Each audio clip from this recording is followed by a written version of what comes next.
Jingle bells, Batman smells, Robin laid an egg. The Batmobile lost a will and the Joker got away. And that's what this episode's about. On this episode of Moving Panels, we discuss Christmas with the Joker. Welcome to Moving Panels, the podcast where we discuss movies and TV shows based on, inspired by, and adapted from the world of comic books. I'm your host, who would I be here?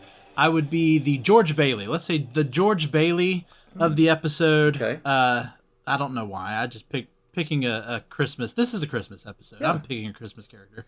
I'm Laramy Wells, and joining me today in the co-host chair is, I'll let you pick your own self, is Mr. Blake Fowler. You can. I guess I can be Will Ferrell's elf. Like I'm not searching for my father. Buddy the elf. Yeah, Buddy the elf. But why not? It's the most wonderful time of the year, Laramy. Woo! It is. And last time I had you for a holiday episode, it was not the most wonderful time of the year. It was, a little less than wonderful, yeah. Yeah. Feel free to go back and listen to our Halloween episode where Blake and I talked about Grundy's Night from the Batman animated series. Yes. Not one of the highlights of the Batman animated series, by the way. And again, that's the Batman. The Batman. T-H-E. Not the one we're talking about today, which is Batman, the animated series. There it is. The highlight, the peak, the pinnacle of DC animation. Don't forget that. I mean, you would say the one that started it all. Yes, it was. Because Batman was first, followed by Superman. Then we got into Justice League and Justice League Unlimited. And it was a whole, a decade of dude. Awesome DC animation. Just glorious, adult-centered DC animation. For the kids, sure, but as adults, still so happy to have it. Oh, absolutely. And thank you, HBO Max, for providing us with all of this. Shout out. Not a plug, but I wouldn't decline a phone call. Yeah. So we are talking about Batman the Animated Series and one of the most recognizable Christmas episodes, Christmas with the Joker. Mm-hmm. Christmas with the Joker aired on November 13th, 1992, so almost a good full month. I mean, this was even before Thanksgiving. Mm-hmm. It kind of makes sense, though, because usually shows take a little bit of a hiatus around the holiday season. Right. So I'm more okay with that than, what was it, Grundy's Night aired in August? Yeah, which made no sense at all. Typically, the Halloween episodes will air around Halloween, but you're right. The shows take a little break around Christmas time, the holidays, and this aired a little bit before. No problem. Got no problem with it. So this is the 38th episode of the series, but doing the research found out that it was actually the second episode they ever produced. Is an interesting bit of trivia that certainly leads to some complications that we'll get into later on. But it did mean that officially this was the first time that Mark Hamill voices the Joker. What a great time. Oh, man. Yeah. And the first time that Lauren Lester was Robin. So, because this technically, based off of whilst they were producing it, this was the first time these characters were brought to life. Yeah, I know we probably mentioned it before, and I'm going to call her Andrea because we're on such a close first-name basis here. Has there ever been a better voice acting casting decision than Mark Hamill for the Joker? Not that I can think of. I don't think so. I don't know if anybody has nailed a casting decision quite like Mark Hamill voicing DC Animated Universe's Joker. Great call. Yeah, and I know you and I have done a episode where we just talked about the DC voice actors. Go back and listen to that one, everybody. Yeah. And, it's just amazing to think that the guy who really people only knew as Luke Skywalker would be able to voice the Joker in such a perfect manner. Well, I'd imagine it's akin to today. If there were Twitter back then or social media, you'd have the same kind of outcries you did for Ben Affleck as Batman or Pattinson as Batman. Like, you'd get that same kind of just vocal anger and rage from the community or he can't voice Joker. He's Luke Skywalker, but great call. What's up, dudes? I'm Jerry D of Totally Rad Christmas, the podcast that talks all things Christmas in the 80s. Toys, movies, specials, music, books, fashion, and fads. If it was gnarly during Christmas in the 80s, He's got it covered. Wait, is there a lot of things to talk about for the 80s and Christmas? Well, you got the movie giants like Christmas Vacation, Scrooged, and A Christmas Story. There are TV specials like Muppet Family Christmas, Claymation Christmas Celebration, and a Garfield Christmas Special. Plus classics shown every year. You also jam out to Last Christmas, Do They Know It's Christmas, and Christmas in Hollis. But most of all, it was a time for the most bodacious, best-selling Christmas toys ever, like He-Man, G.I. Joe, Transformers, and Cabbage Patch Kids. Yes, them too. We cover them all, plus much more, including standard segments like Hap Hap Happiest Memory, Gag Me with the Spoon, The Other Half of the Battle, and Chant with the Littles. So tune in to Totally Rad Christmas everywhere you get your podcasts. Turn the clock back and dive into those warm and fuzzy memories. Later, dudes. Do you love movies of a certain age? Do you miss the days of VHS tapes and VCRs and video rental stores? Does the thought of another 80s movie being remade seem inconceivable? If you want to go back to school, back to the future, or even back to the beach, then the 80s Flick Flashback Podcast is for you. I'm Tim Williams, the creator and host, and on each episode, I'm joined by a guest co-host as we revisit a different 80s flick to discuss our first-time watch memories, iconic scenes, and even learn some behind-the-scenes stories along the way. New episodes drop every other Friday on your favorite podcasting platform. So make like a tree, get out of here, and go listen to an episode of the 80s Flick Flashback Podcast.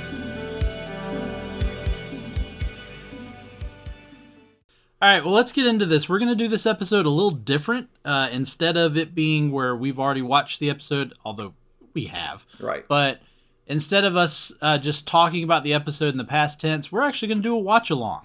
This is only a 22-minute episode when you watch it on HBO Max, or if you own the series, pop in the DVD, Blu-ray, whatever you might have. Plug it in. And so we're gonna give you a countdown. We're gonna start it right at 000. Give you a countdown, tell you to hit play, and then Blake and I are gonna kind of give our own commentary of the episode for you to enjoy. Oh my gosh, it's just like Saturday mornings when I was a kid again, Laramy. All right, so here we go. Again, I've got it on 000 according to my meter here on HBO Max. It is Season 1, Episode 38, Christmas with the Joker from Batman, the Animated Series. And how about, Blake, you give us a countdown? We will go, everyone, and 3, 2, 1, play. All right, so here we go with the iconic opening credits. Again, stuff we've talked about before, but the opening to this show, bar none, my favorite opening to any TV show, animated or live series, it's just so well done. And so much of it is so simplistic because it's all, like, pretty much all the characters you see are just silhouettes. Right. Very noir-esque, I guess. Lots of shadows, lots of ambiguity. But yeah, very cool. Yeah. And then there's the eye squint. The great eye squint. One of my favorite things there. But yeah, there are no details to any of the villains, the cops, Batman. I mean, that's the first time you see like a nose, I think, right there. And then we get this full detail shot in the Flash. Golly. Just still full body chills right now, just watching that, him standing atop there. And then Christmas with the Joker. Speaking of a silhouette. By the way, this is the only episode of the entire series directed and written by those two gentlemen there. Oh, very nice. I really wish they had done more, to be honest. Knowledge drop. It was such a good episode. I think Mark Hamill maybe even stated this was his favorite episode to do as the Joker, which I thought was pretty cool. Can you imagine being locked up with this guy, Laramy? I mean, I know Arkham is a place for the crazies. I'm surprised they just let him into the general population and that he's just able to just roam around like that. He should be locked up in solitary. And, okay, who gets the parts to a rocket tree in Arkham Asylum? Yeah, I don't know how he got all the parts for that. That makes no sense. It's a major problem. It probably a little cooler to ride that than Santa's sleigh, though. Like, kudos on the dramatics there. And so there we go. Robin, again, first time brought to life, technically by production, with Lauren Lester.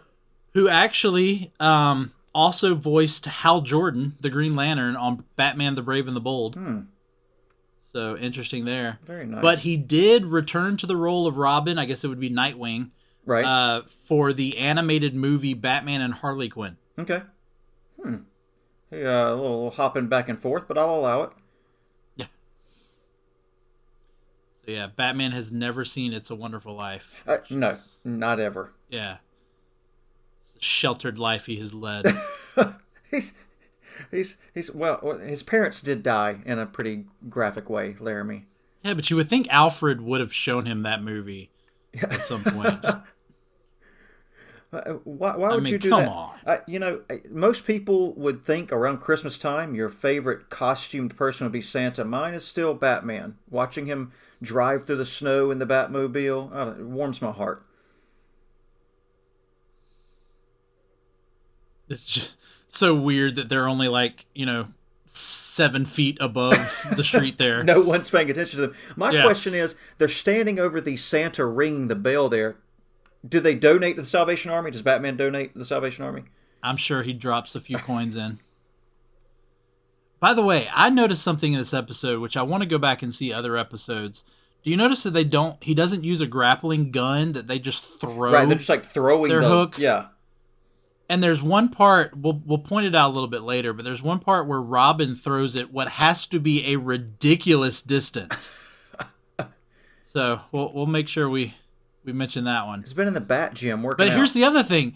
Then they just let go. So it's like, look how high up he's throwing that. He threw that to the top of that building. To the top of that building. But then I love they just let go. And so you're going, so there are just all these ropes just hanging around Gotham City. It's like Spider-Man with his webbing. Through Gotham, just all kind. Well, they know exactly where to throw them. There are points of articulation for the grappling hooks, and they know where to go. Yeah. So jealous here with the fact that he's got a theater. He's got a whole theater room. Yeah, but we had our quick little shot there of the beloved Alfred. Yes. Who, can't do a Batman without an Alfred. Even just a brief cameo. The Joker has apparently taken hold of all the TV stations, which I feel like he does pretty regularly. Like, he must have an in with someone at WKR Gotham to take over the channels all the time. And so here we go. He's got on this green turtleneck and red sweater, which at first is a little jarring until you realize it's the only time he's not in his purple suit in the entire series. So this will be the only episode where you see him not in that trademark purple suit. Which is, again, funny, keeping in mind this was the first episode they produced with the Joker. Right. Yeah, I would be curious to know if that was a conscious decision, like, hey, we're just not going to do this from here on out. We're going to keep him in the purple suit. I don't know, it's kind of cool to see him in different get-ups. Yeah, not a TV special I want to watch, The Christmas with the Joker, Laramy. But again, this also goes into, how did he plan all of this if he's been in Arkham? Arkham. Look, if the guy can get parts to a rocket Christmas tree, he can probably plan this from Arkham. And he's got some celebrity guests here coming up in just a minute. There it is. Cardboard cutout crowd. You got to have an audience for your production. You look back there at the little tree. It's kind of a callback to old Charlie Brown's Christmas tree and the depressing, leafless, lifeless arbory that was. Of course, the computer that can do anything. Yeah, I'm a little... I love the one railing. The one railing. All of these cliffs everywhere else, there's that one piece of railing. I don't know that OSHA is really looking at what's going on in the Batcave. Oh, you got Harvey Dent there up front in the cardboard cutout crowd. Shout out to Two-Face.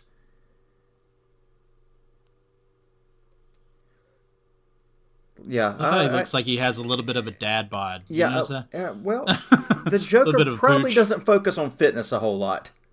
That is a dad bod. So here's All right, here's our celebrity yeah. guests. We got Commissioner Gordon, Summer Gleason, and Detective Bullock. I got to be honest, I did not recognize the character of Summer Gleason when I rewatched this. But she is the reporter, for those of you who are like me. Yeah. She's the reporter that you usually see on several episodes. But I don't know. I guess every time you see her, I don't know if I just don't register her consciously, but yeah, I had no idea who she was at first. Nah. Now, is it just me, or is Harvey Bullock one of the more underrated characters of the show? I like Harvey's crassness and attitude, to be honest. Oh yeah, and it, he's voiced by Robert Costanzo, who is a great character actor. He was in Die Hard 2. He was in Total Recall. Yep. Yeah, but he's one of those guys. Just look him up. Look up Robert Costanzo. You'll see his face, and you go, "I've seen him in something." You may not remember what it was, but you know you've seen him in something. But you have seen him. And then we saw the top view of the Batmobile. Still, Laramy, my favorite Batmobile, live or animated. Such a great design. Oh no, there's something weird about watching the Joker making hand puppets talk. I don't feel comfortable. I love the canned audience. Yeah. The laughter and the gasps and You would think he could capture a few hostages and make them come in and be his audience, wouldn't you? yeah, a little bit of Oh, so check this out. Yeah, so we're getting ready to blow the bridge up. That's Kevin Conroy. Really? Yes. That is the voice of Kevin Conroy. I mean, hey, when you've got one of the best voice actors around, why not use him in every capacity that you can? So a little, by the way, a little German for everybody out there. The Joker referred to his henchmen as Donner and Blitzen there. That means thunder and lightning in German, just as a little free bit of education for everyone.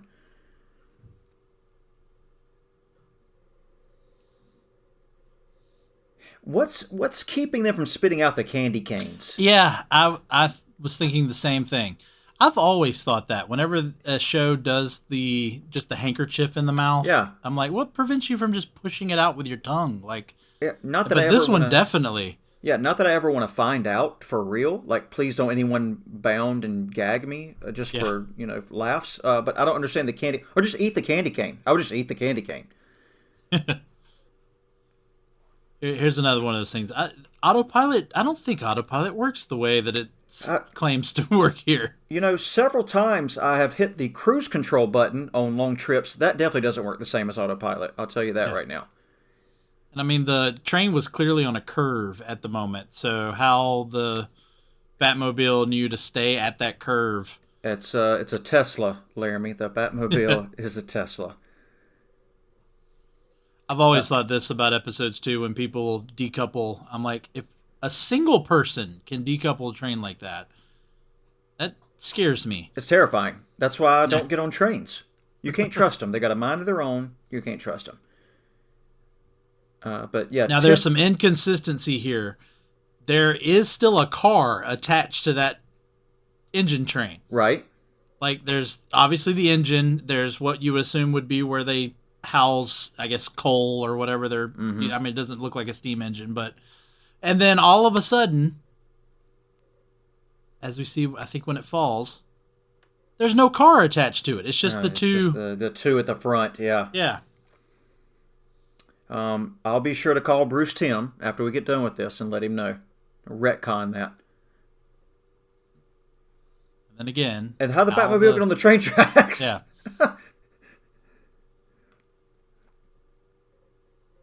Oh, a little cardboard snow there for the audience members. I will say this. The first time that anyone has a television in their car in the DC universe. Pretty nice getting satellite connection there in your vehicle. Yeah. I will point out, we missed this. We were talking over it, but when Joker introduced Gordon called him a diseased maniac. which I can't help but mention is actually a reference from Richard Donner's Superman, because Superman, Christopher Reeve, calls Lex Luthor a disease maniac.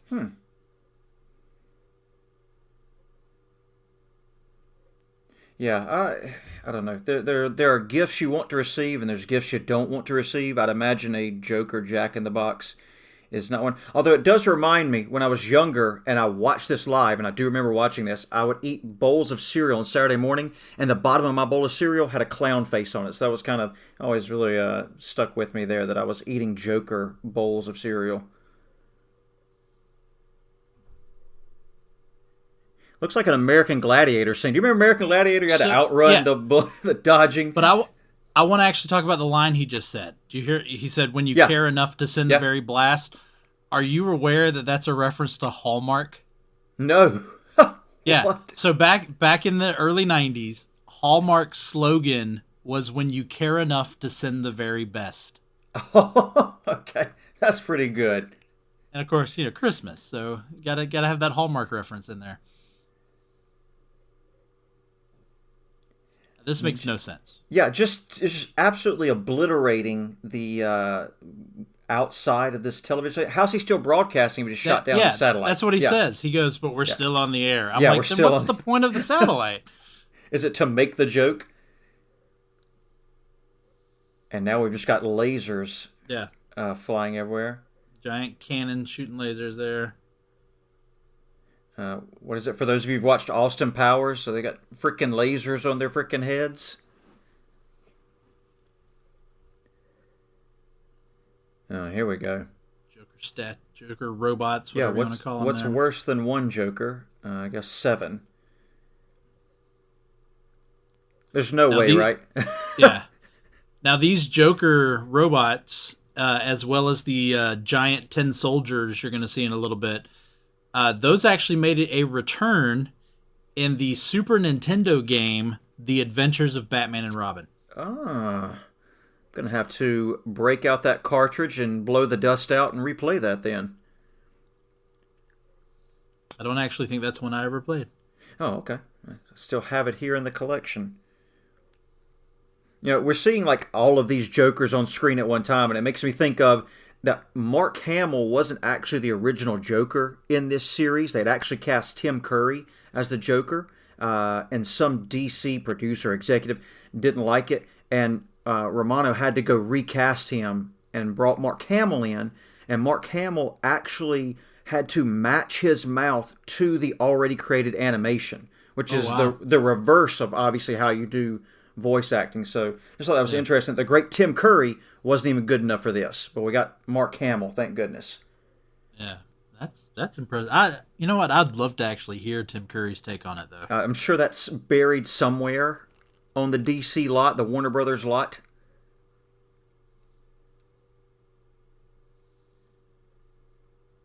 Wait, was the chin part of the costume? Did you see that? He just got taken away. Yeah, he just got taken away all at once. Like, he didn't use his actual mouth and chin? It was I'm so confused. It's just layers. Laramy, layers and layers. Here's another thing. Like, again, she's got the candy cane in her mouth for some random reason. Just drop the candy cane.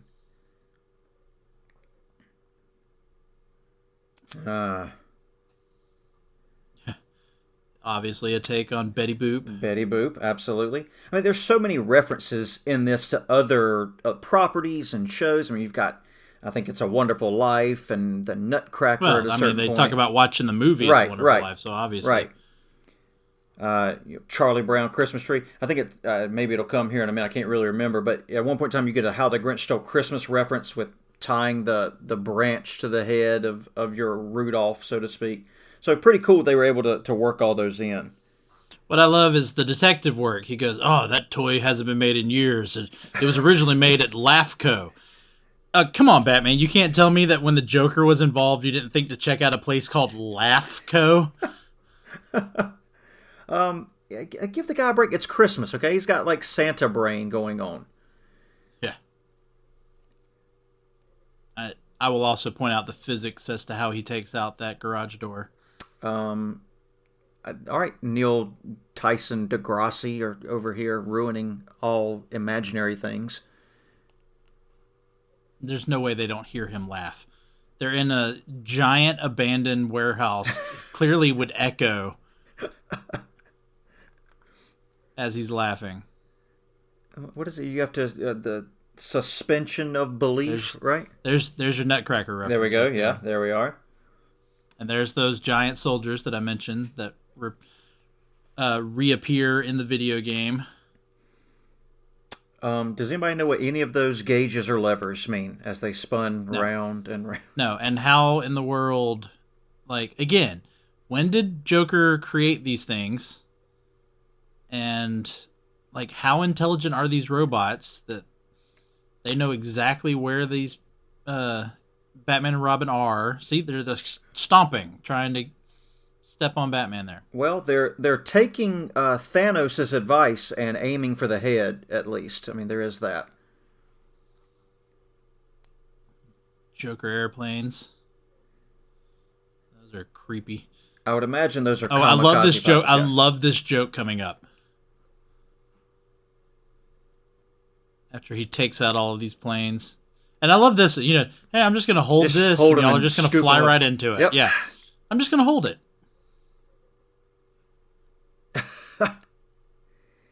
He's got a great batting average, Laramy. There you go. Don't call him Don't Batman call you Batman for nothing. Batman. He certainly could have started for the Braves, 2021 World Series champions. Just shout out real quick. Wait, did Batman just call those two guys snipers? Like, they're not snipers. They're not. If they were, they'd both be dead already. Batman and Robin would both be dead.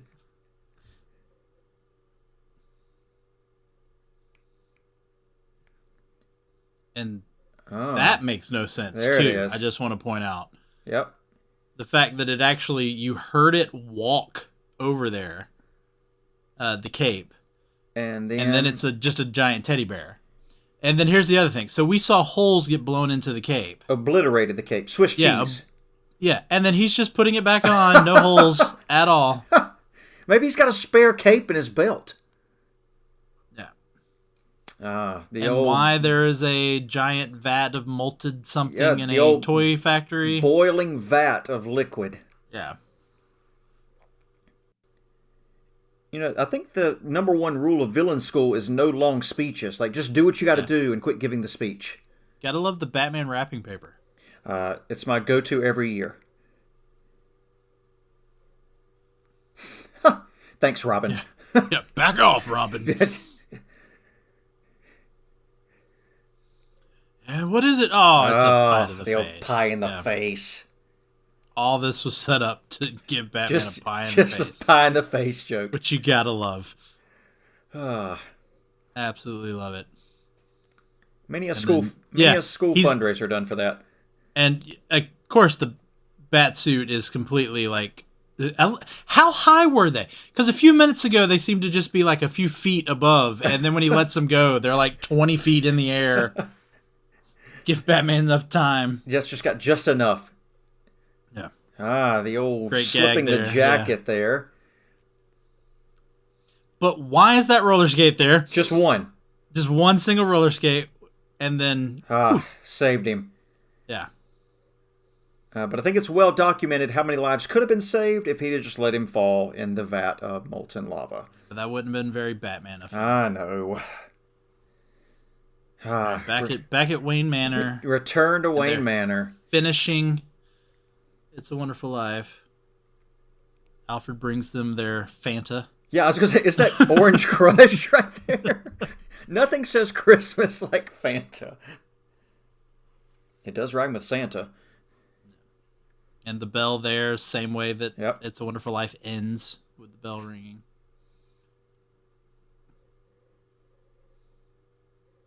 And now they have learned not to put the Joker in the general population. Thank goodness. Can't build a rocket tree in solitary.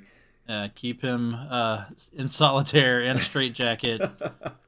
That should work there. And that is Christmas with the Joker. Credits roll. Still so good.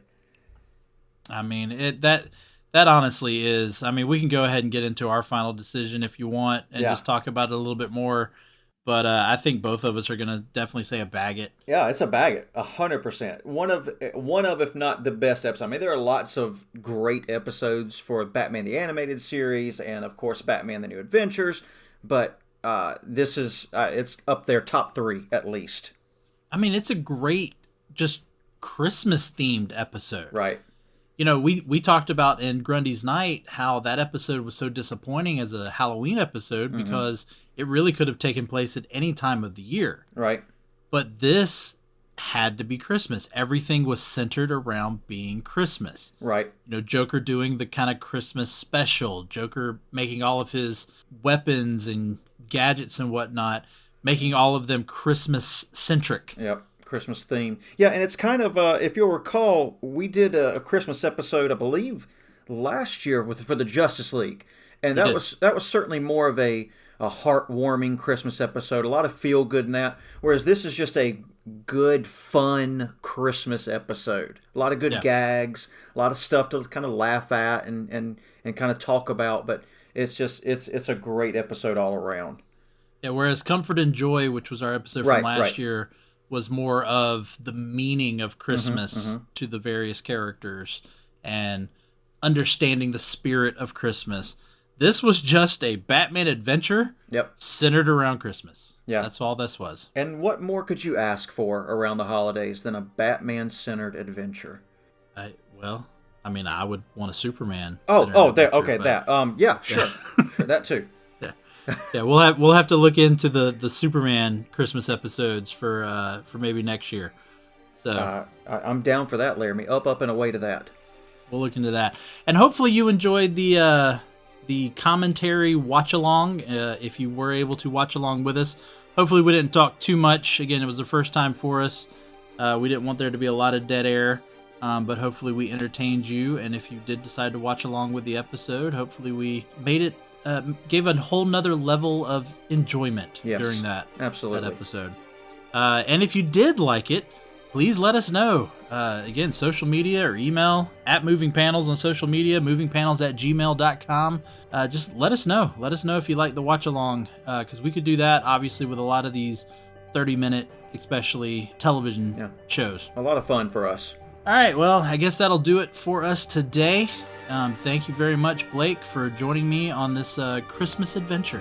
Yes, sir. Merry Christmas and Happy Holidays to everyone. Please stay safe, be kind to one another, and may the new year bring you all the best. And, of course, same goes for me. We wish all of you a great and wonderful Christmas, a happy new year, and all of that wonderful experience that you have right here at the end of the year. But for today, I'm Laramy Wells for Moving Panels, and I'll see you on the other side of the page.